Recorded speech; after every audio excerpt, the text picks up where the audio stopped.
Hey, this is the one-man gold mine, the one-man enterprise of professional wrestling and all entertainment, Flynn Hendricks. And you better believe when I'm looking for a good podcast to listen to, I go to my own. I go to the I Know You Hear Me podcast hosted by me, Flynn Hendricks. That is such a fresh perspective for how you should look at life, too. I love that. And then when I'm feeling spooky, I go to my other podcast, Tales from the Haunt, where I want my head shoved inside a 15-pound silicone mask. More. I want to have a bucket of sweat coming off me at the end of the night than just Jeff. Dogs don't lay eggs, Flynn. I hate you so much. Talk to other scare actors about what it takes to get into the world of scare acting. So if you're curious about how people became professional wrestlers, actors, prioritized their mental health, became entrepreneurs, avoided burnout, or got into scare acting, you need to go check out I Know You Hear Me and Tales from the Haunt, available on all podcasting platforms. And I know you hear me.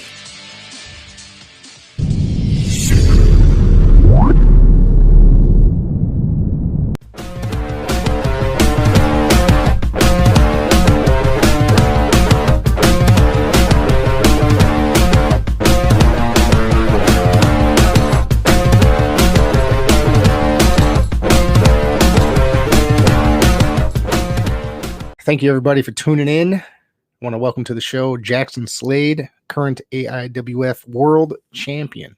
How's it going, my friend? It's going, buddy. It's going. Yeah.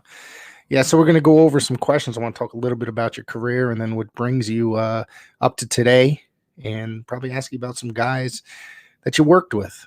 So all right. that I'm interested in hearing about. So usually what I start with when my first time interviewing somebody, I want to know how they discovered professional wrestling, because everybody's got like a really great story about how they've discovered.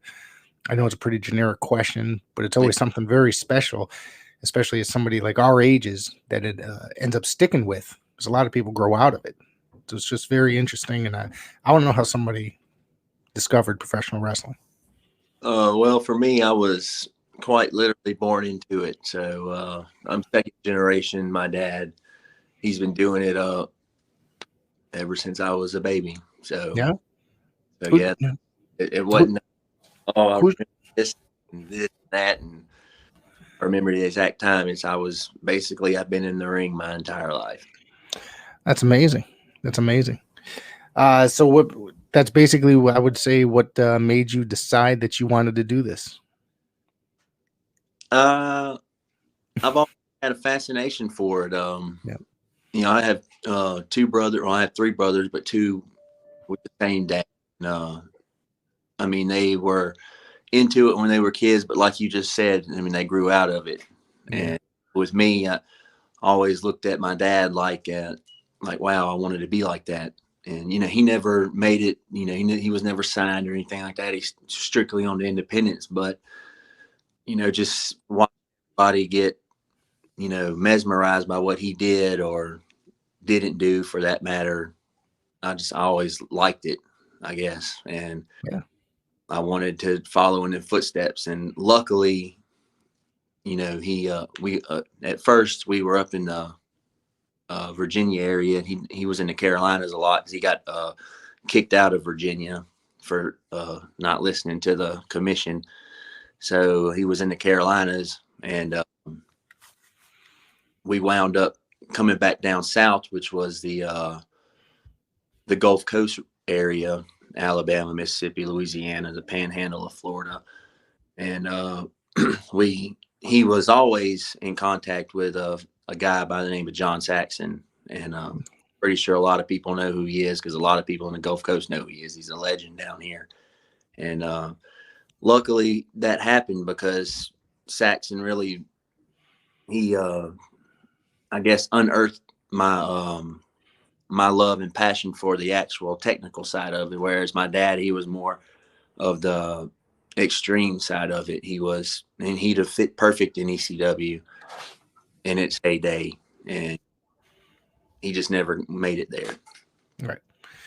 I want to ask you, who was the first opponent you took on in your career?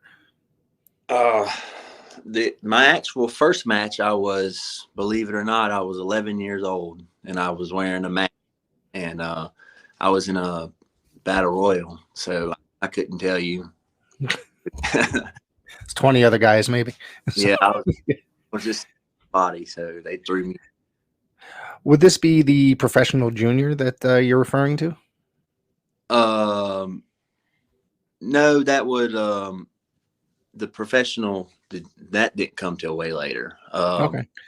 Yeah, no, it was a I guess what they call now an enhancement talent, but what we call a jobber. Right. It was on this certain guy that was one of my dad's buddies, and everybody started kind of hinting at, it might be this guy. It might be this guy. So to kind of swerve it, I was about the same size as the guy at the time, which I guess is not great for him. I mean, I was 11 years old, but like I said, I was about the same size as him. And so they was like, well, we'll just, swerve it. And they threw me out there to kind of throw the scent off of him. And kind of like the old yellow dog gimmick where everybody thought it was Barry Windham or even the Brian Pillman era. Yeah. Yep. Yeah. They put me in that. And that was, I did a few things here and there at 11. I didn't really do any matches that much in 11. I was kind of just like the managerial, I guess. Right. But I would just go out there and hang around ringside. But I didn't really start having full-blown matches until I was about 14 and had gotten a little bit bigger and taller, more masculine looking instead of baby looking. And they kept me under that character, which then was called the Yellow Hornet. Okay. Some, generic mask and little high flyer thing. And back then I was 165, 170 pounds, soaking wet, skinny, but kind of lean. And so I just did the cruiserweight thing up until 19. And I took some time off because I had kids and I was burnt out and didn't get back around until about 5. Was 100 pounds heavier. So it says that you had a background in football and MMA. Yeah. What was that like? Was that mostly in school or football? The football. I mean, it was middle school and some into high school, or junior high to high school. And once I got to high school, I was, you know how you are when you're young, man. I didn't want to listen. Other things were on. Absolutely. My football team, it wasn't anything to call home to mom about. So, the greatest thing that came out of my high school was, I don't know if you follow NFL or not, but with CJ Mosley. I went to high school. So I think he plays, I could be wrong, but at last I heard it was the Jets. So I don't play I don't follow football outside of like watching my son. He plays football and basketball for his high school. So I don't, maybe a good Super Bowl party, but that's about the extent of it. Yeah, that's about as much as I watch of football now too. Is unless it's on like in the background at somebody's house when I'm cooking out, grilling or whatever. But I don't pay attention to it. You want to talk about your MMA career? Yeah, if you want to call it that. It was really a cup of coffee, really. And it was I was working in Louisiana, but this time I wasn't wrestling at all. I was kind of on my hiatus. It's about 2, maybe 3 years into a hiatus that I was in. And I was working with my dad, actually. We were painting at the time. And he has or had a buddy. He's dead now, but he had a buddy that did MMA.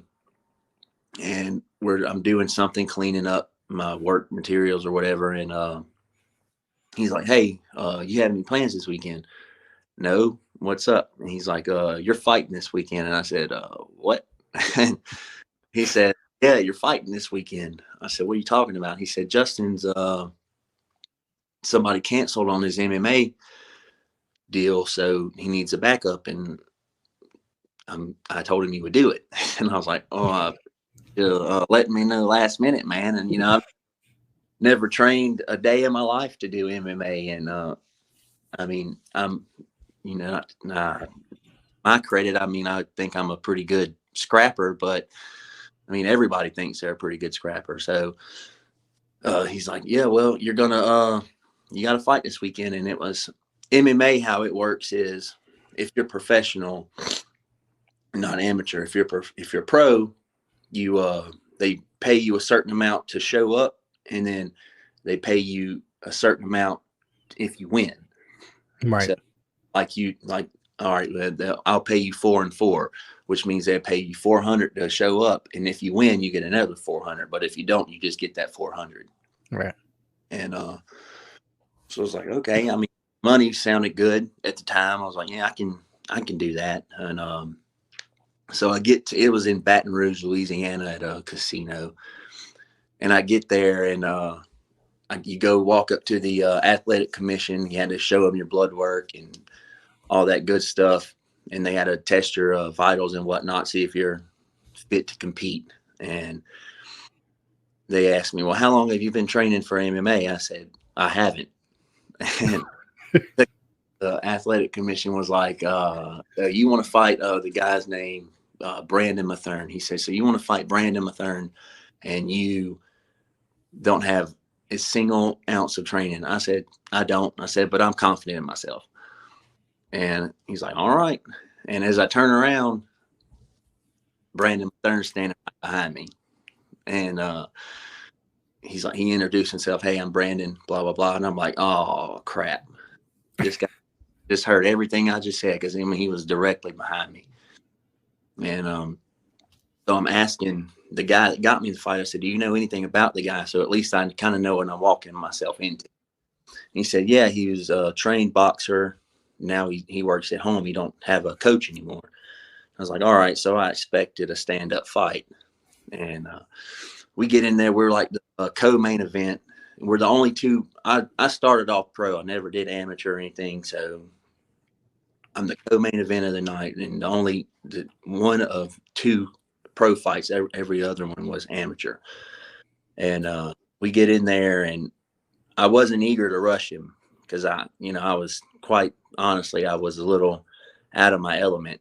And so he came at me, and he did like a inside leg kick, and I caught his foot and took him down, and just basically, for lack of better terms, beat the shit out of him. I was gassed out of my mind. I didn't have any cardio, no wind, no nothing. And the ref was like, if you don't start protecting yourself, I'm going to call it. And I was like, shit, if this motherfucker stands us, excuse my language. If he stands us up, this guy's going to beat the hell out of me.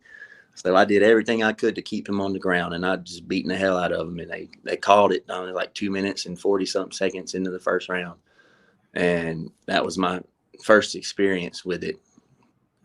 And you won the fight? Yeah, I won the fight. Against an experienced fighter. That's pretty, that's not an easy thing to do in that sport. No. And I mean, I went off of, like I said, I like to claim that I'm a pretty good scrapper. And obviously my dad, he had issues with a lot of people. So he taught me what we call a shoot style. So right.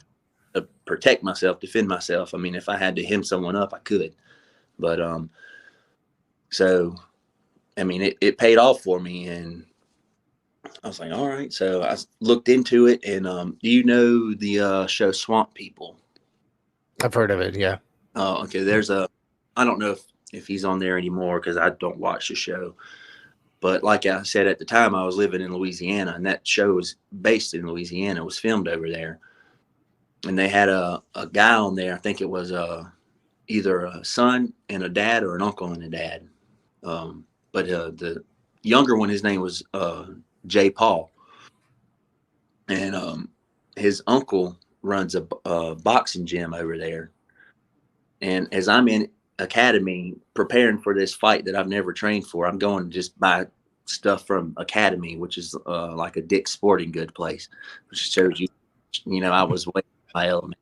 And so I run into this guy, and he's like, he said, you fight? And I said, well, apparently I do now. And So I got my first fight on, it was actually February 15th of 2014. And he said, well, whenever you get done, whether you win or lose, he said, if you lose, don't give up. He said, come to this gym. He said, I'll train you for free. He said, all you got to do is just pay the gym membership. You don't have to pay me anything. I'll train you for free. And I was like, all right. So that's what I did. I started going up there training with him. And they had MMA, but he was more focused on boxing. Right. And I've always taken a liking over boxing versus MMA. And so I started training with the boxing, and, I think I was getting good. I never had a boxing. I never had a match or anything like that, a fight. And I was supposed to have one, which I was told I was probably getting conned, to be honest with you. But I was supposed to have one that never came to fruition. But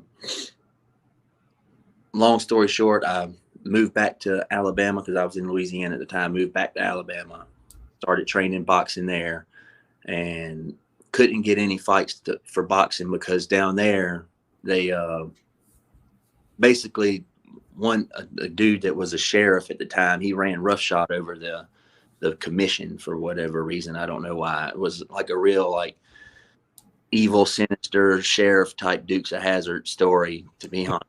And it's pretty wild. And so I go back to Alabama, start training the box. Couldn't get one fight for nothing to save my life. And then I get I'm following someone that does MMA. So I try to stay away from the MMA because I don't like the what's the word for it? People, they just go in there and they beat the hell out of each other, and they're going in there trying to knock each other out within 20 seconds. There's a lot of expectations from guys that watch it on TV, I guess you could say, that just think that that's all it is. It's just going and knock somebody out in, under a minute or what have you. Yeah. I mean, it's a true blood sport, and which is fine. There's obviously a market for it, but that's just not in me. I'm not that person. I mean, I take care of myself if I have to, but I'm not that type of person that can just flip a switch and I'm ready to knock somebody's teeth out. Right. So I like the boxing because it was more of like a marathon versus MMA is like a sprint. Like, you're trying to knock somebody out in the first few minutes, whereas boxing, you're kind of, if you do knock them out, that's cool, but you're really focused on other things. At least I was. And so anyway, I was following some guy that was doing MMA, and he was looking for a fighter. He needed a fighter. And so I hit him up, and I was like, hey man, if you still looking for a fighter, I'd be glad to fill the spot. And he asked me what my record was, and I was like, oh, I've only had one fight under my belt at the time.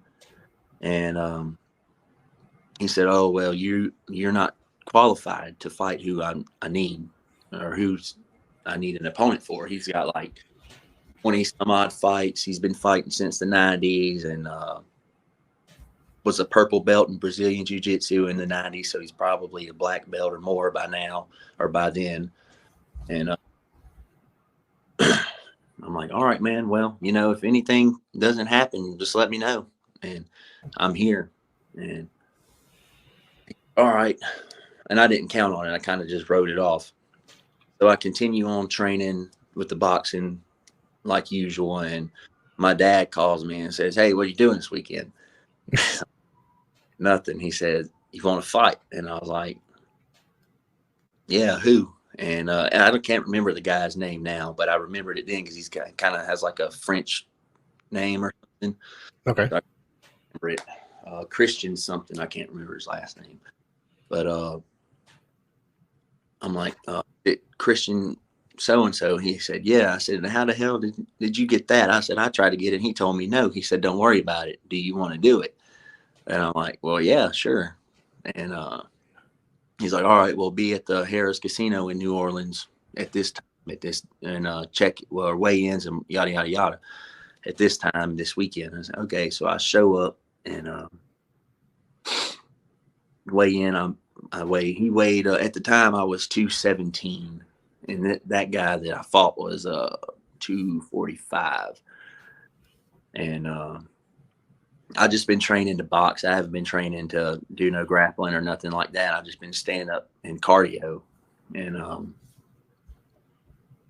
so we're I think we're set up to be like the match before the co-main event. So 2 matches before the main, and or 2 fights before the main. I'm sorry, and we get in there and we do the whole knuckle touching gimmick, and they they blow the horn because I don't think they had a bell, and I hit him one fucking time, and the dude stumbled back, hits the cage, and then he wraps me up. And I lasted 2 rounds with the guy for the entire time I was sitting there trying to fight him off, trying to choke me out. And he had wore me out by the second round, and I was done for. So, but in the meantime, I had a trainer, my boxing trainer, which I said, like, I think I was getting conned into who I was going to be fighting with the boxing, because I don't know if you know who he was in the Rocky movies. Tommy Gunn. Tommy Gunn, yeah. He's in the 5th Rocky movie, yeah. Son was boxing at the time, okay. And I was training with was telling me, I'm going to get you a fight with his son. I can't remember his name. And the guy that I was fighting in the cage, he had ended up putting me in an arm bar, and I wasn't tapping out because it wasn't hurting, and at least that I felt at the time. And so I wasn't tapping out. But as you can see in the video, wherever it may be now, you could see my arm was starting to hyperextend the wrong way. So I wasn't tapping out. So my trainer jumps up and throws the towel in because he didn't want my arm broke. And the guy let go of me because, of course, the towel hit him. And I didn't know the towel was thrown in at the time. So I jumped up ready to go. And the ref stopped us, and he says, I don't know if you know this, but you can't throw the towel in MMA. All that does is take a point off of your scorecard.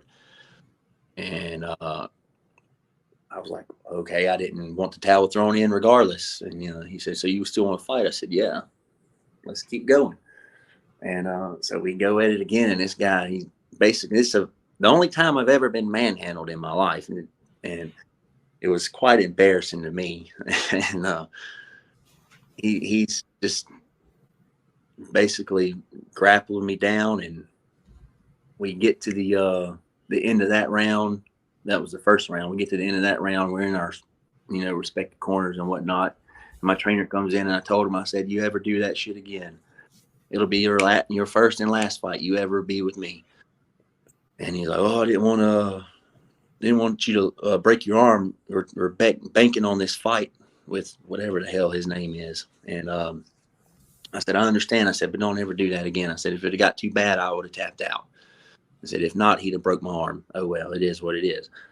And so we, second round starts, and I think it was a right straight, and he ducked up under it and basically judo hip tossed my ass, and he put me back down, and I was fighting from the ground up. I mean, I wasn't just laying there letting him have his way with me. I was fighting up, and he finally front face locked me he grapevine me and guillotined me, and I was done for. I didn't have no wind left in me or nothing, so I was like, all right, I'm done.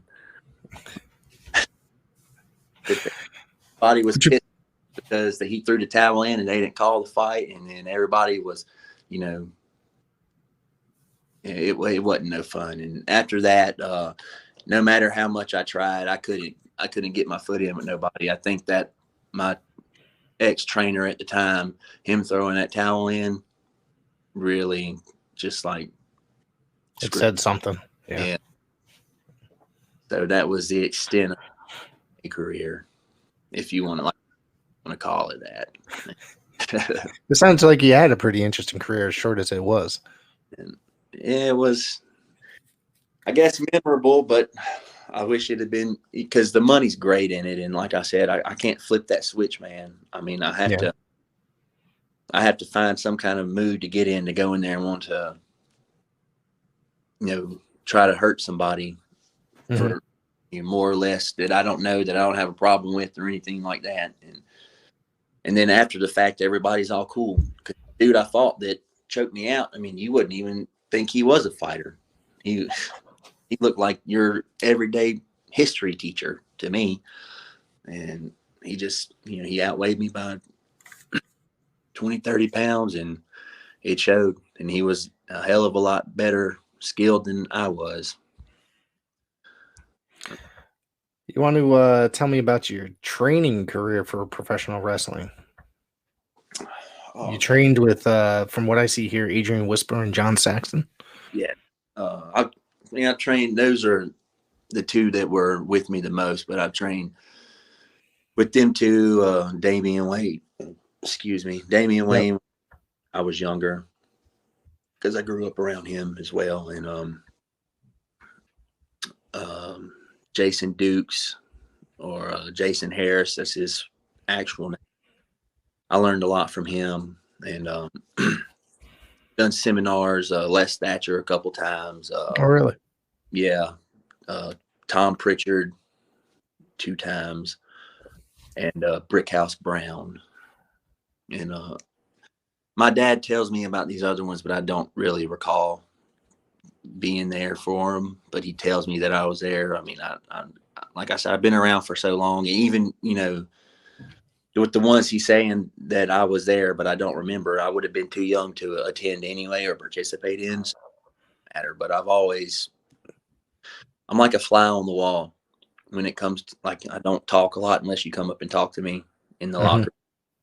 I like to position myself around the old heads and learn and hear the stories and whatnot, and just listen to all the BS that they went through, stories, and laugh about that. And, I mean, because you learn a lot, in my opinion. You learn a lot in the ring doing it, but you learn a lot of the psychology and stuff like that, listening to all the older guys on the road and in the back when they were there shooting the shit and everything like that. So, but yeah, I've been, I think I was, like I said, I've been in the ring all my life. I've been bumping since I was 2 years old. And whenever my dad finally wanted to start really, like, I guess, putting it down on me, like teaching me for real, instead of just letting me mess around in the ring, I was about 10. And he told me, he said, I'm not going to deal with you until you get up on the top rope and you do a moonsault and crash right on your face. And I was like, well, you want me to get up there and just do a backflip and land right on my face? And he's like, yep. He said, I got to know if you want it or not.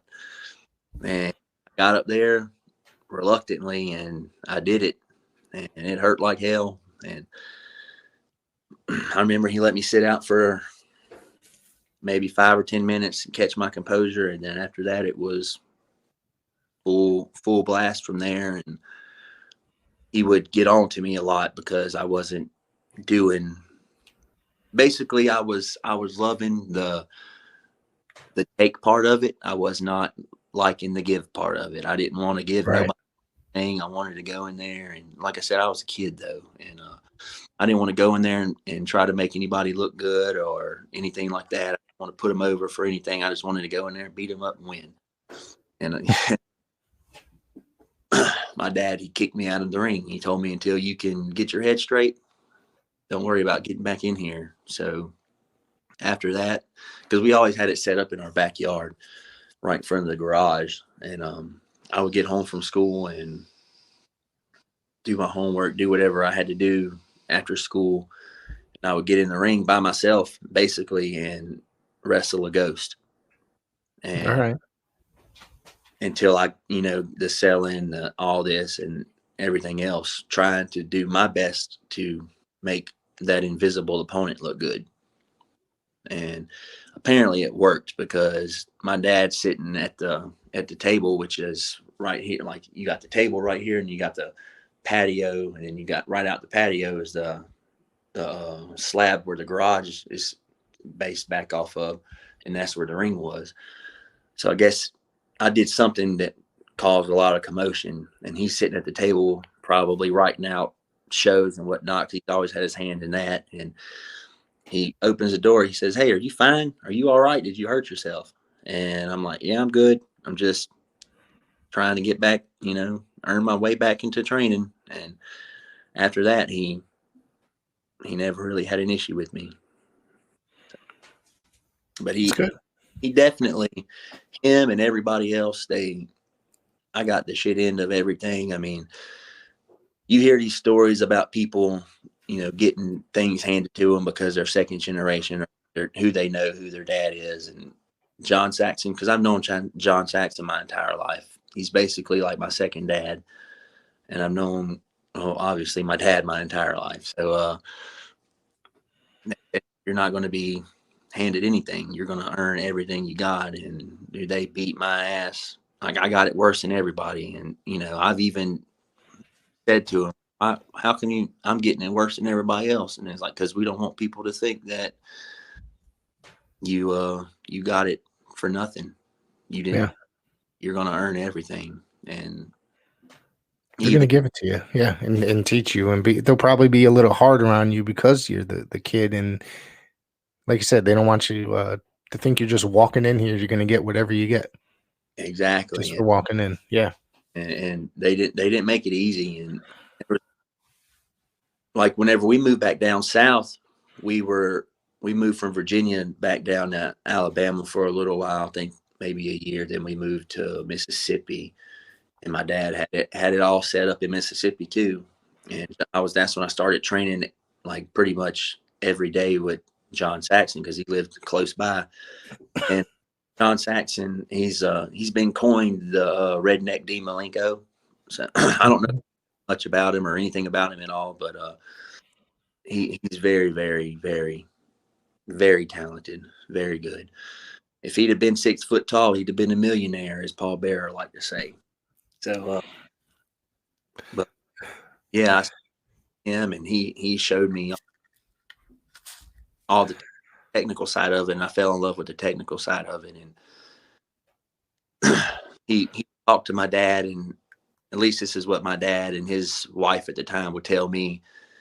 Saxon would say, I can't tell him too much because he soaks everything up like a sponge. So I have to hold back a little bit and, give it to him, basically like a drip feed. Right. Being there and do, like, he would point it out to me, like, hey, how you did this? That's the call of a good ring general, or blah, blah, blah. And I mean, I'm not trying to toot my own horn. That's just, this is what I'm recollecting as I tell the story. So just little things, I guess, that I didn't really have to be taught. And I just picked up on, I guess, maybe watching and trying to, like, because at the time my brothers were training as well. And so I was leading them around in the ring and was getting praised for it by him. And but I mean, if we messed up, or if I messed up, I would, right back up immediately and keep going until I got it right. Right. But do you mind if I'm going to ask you about some opponents that you took on, guys that I'm familiar with and seen quite a bit. Tell me about working with Ray Fury. You worked him in 2017. Yeah. It was. So I worked him twice. One as the professional and one as myself. The one as the professional, I wasn't in the position. I just was getting back into the business. I wasn't in the position to be with someone, for the lack of better terms, that couldn't, I don't want to say lead me, but the right amount of like give and take. Like I know where I excel here, I need you to excel there, kind of fill in the blanks and whatnot. And I think at the time, because it was our first outing together, we were nervous, and it just wasn't, in my opinion, and what I've also been told by John Jaxon, it was a shit. So, and then not the good. So, yeah, no, great. But from what I remember, it was pretty well, and I got good positive feedback, from fans and whatnot. And but the finish was kind of jacked up, and wasn't his fault. It was actually the ref's fault. He was not in position for anything, and the ref was just a jackass. I'm not a fan of him, but the ref is very important to the match. If he's out of place, it could just mess up the whole thing. Yeah. But it got over. I mean, it got over from what I remember. Like, I'd probably have to go back and watch it if I could find it. But I believe it was received well. So I don't have any complaints with him at all. Okay. How about Vordell Walker? That's a good old fashioned fist fight right there. Yeah. I love working with him. I've known him for a long time as well. Ever since I was about 14, I've known him about that long. And man, I think one of the last times I worked with Vordell, I was like a fill-in. Someone couldn't make it. They missed their flight or something. And he's like, hey, can you come in tonight? I live in Tampa now. This is up in Gulf Breeze, Florida, which is in the Panhandle. And I'm like, yeah, because I also had a show the next day in the Panhandle, so it worked out great. And I go up there, and they said, I was like, who am I working? They say, Vordell. I'm like, okay. So I'm preparing myself because I know I'm about to be in basically a street fight, because that's how Vordell is now. And I'm like, all right, cool. So going to be a street fight. That's cool. Preparing myself mentally for the ass beating I'm about to receive. And I get to the building, and they say, oh, yeah, it's a holiday street fight. And they got Christmas or steel chairs wrapped up in Christmas wrapping paper, a trash can, what else did they have? A Yahtzee or something, some kind of board, typical. Yeah. I'm like, all right, cool. Well, no one told me it was going to be weapons involved. I mean, Vordell's already a weapon himself, but it is what it is. I was a team player. I'm cool with it. And so we get out there, and we just beat the hell out of each other. And there's a video. My brother's actually recording it, and I don't know if you might have seen a video of it, but my brother's recording it, and he's yelling in the background the whole time. And I know there's one on your page, on your YouTube channel, I think. So yeah, he's yelling the time, but we're sitting here trading back and forth forearms, I believe. He's knocking the hell out of me, and I'm knocking the hell out of him, and he hits me one good time, and I hit him one good time, and I seen it in his face. Like, his face is like, I was like, yep, all right, I'm just time to simmer this one down. So I cut him off. Not going to let him come at me with his fucking fist anymore. But no, that was I love Vordell. He's one of the coolest guys you would see in a locker room. Real respectful. He don't want to ruffle any feathers. Whenever I met him, whenever I was younger, he was drinking a lot back then, and he didn't care. So he would ruffle feathers. Probably not intentionally, but everybody's, you got to kind of have that, I guess, spunk about you, especially whenever you're as good as Vordell is. And you're different when you're younger as well. Yeah, you grow out of stuff. That night, that match I'm talking about, the finish for the match, he pile drive me on the chair, but he actually hit me with the chair before he pile drive me on it, and it split the back of my head open. And so I'm sitting there laying on the canvas, and the ref was like, "Oh man, bleeding," and I'm like, "Good," because he just beat the hell out of me with a fucking trash can and a chair. Someone needs to bleed, and I'm glad it was me. And so yeah, Yeah. I'm gonna ask you. Well, two more. okay. Tell me about working with Judias, Michael Judas, former NWA Anarchy champion, etc. He's made appearances on the modern day NWA, somewhat in the last couple of years. Very talented guy. He's been around for some time. Yeah, he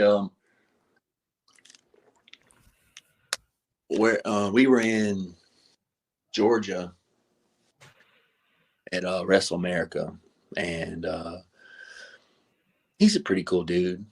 Yeah. Kind of to himself a bit. I mean, I guess unless you kind of know him. Mm-hmm. But the night that I actually, because I had done work with him, but I never like worked him one-on-one until that night, and his ribs were broken that night, and I was like, I was kind of skeptical. I was like, "Hey, man, I don't want to," because I'm a little rough, It's like we what to call snug. I'm snug, and he's like, "Don't worry about it." He said, "You'll know if it's too bad. If it's too much, you'll know. I'll let you know." And I was like, "All right." So kudos to that man. He was out there with broken ribs, and he told me to stay on his ribs. So he took the abuse, and I'm pretty sure it didn't feel that great. So, Wow. but yeah, he was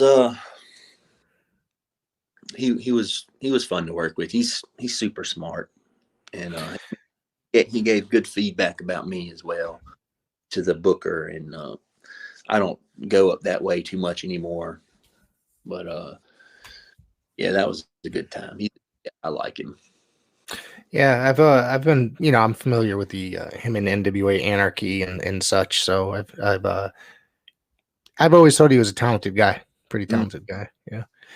All right, so you had what in the last year several matches with Damien Wayne, and which eventually led to the steel cage match with Damien Wayne and Chase Stevens, and which you won the AIWF World Title. Was it December? Yes. Yeah. So let's talk a little bit about this. Well, with Wayne, I had been trying to get a match with him. Like I said, I've known him for so long, and there's like people have a bucket list of people they want to be in the ring with, and 9 times out of 10, everybody's bucket list is a name that's on TV, WWE or now AEW or New Japan or Noah or something like that. The big leagues, pretty much. But I have my bucket list of guys on the independents that I wanted to work with, and he was one of them that I couldn't.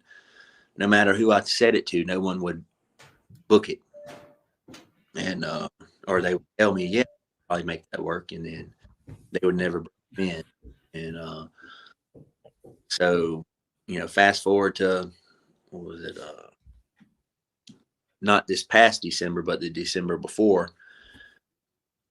My dad, he said he was going to start running again, and I was like, all right, that's cool, because at this time I was more so because with money and whatnot, people wanting to basically pay for the proverbial hot dog and a handshake. Right. Go out and wrestle. I don't do that. I don't believe I ask for much, but apparently others do. So in tempo, the bookings for me have slimmed up tremendously. I've tried to reach out to promotions around this area because it's a hotbed down here, but at the same time, I mean, that's great, but it's a double-edged sword because you got so many other people down here that also are here to wrestle, and they'll go do it for $25-$30, and Right. that's not me. So I was pretty much like, man, I'm just done with it. I'm just gonna walk away peacefully. not make a fuss about it. So my dad says, well, I'm going to start running again. And he said, I'm going to bring Wayne in so you can work with Wayne. I was like, all right, cool. I'll do that. And he brought Wayne in, and I haven't seen Wayne. I've talked to him a few times, but I haven't seen him at that time for well over a decade. Mm-hmm. And we got together, and our first outing, it was a triple threat. It wasn't one-on-one. So I mean, it was good, and there was no complaints whatsoever. It was pretty good, except the building was too low, ceiling was too low. That was the only complaint I'd have about that. But the next event, we were in a bigger building, obviously higher ceilings, and I got to work with him one-on-one, and it was like we meshed super. Our chemistry is like second to none to me, and we just Wayne and I, we could probably be late to the same building and have to work each other that night and not say a word to each other. We could both pull up right before we had to walk out, and we're gonna go out there and put on a hell of a performance. So a hell of a match, and not have to say a word to each other and not have to talk about anything. Just go out there and do it, and just feed off of each other, feed off the crowd. And that, like I said, I was ready to quit. But Wayne, he kind of sparked it. He lit that fire again. Right. And I've reached out to plenty of people, and no one wants to pay. So, or they don't have any openings yet, yada, yada, yada, or either they just don't read their emails. So, but yeah, dude, I wish he would have got started 10 years earlier than he did, because he would have made it. He would have got signed, and that'd have been awesome for him. And I hate that it didn't happen for him, because I believe out of the lot of people I've been in the ring with, he's one of the most genuine. He's not out there for himself. He's out there to make everybody else look good and to make sure the fans have gotten their money's worth. He's one of the. He posts a lot of positive things regarding the business and his time in the business on his social media all the time. Yeah. So it's nothing's ever negative. So that's a good thing, Mm. Yep. So before we wrap it up, tell me, what does the future hold for Jaxon Slade?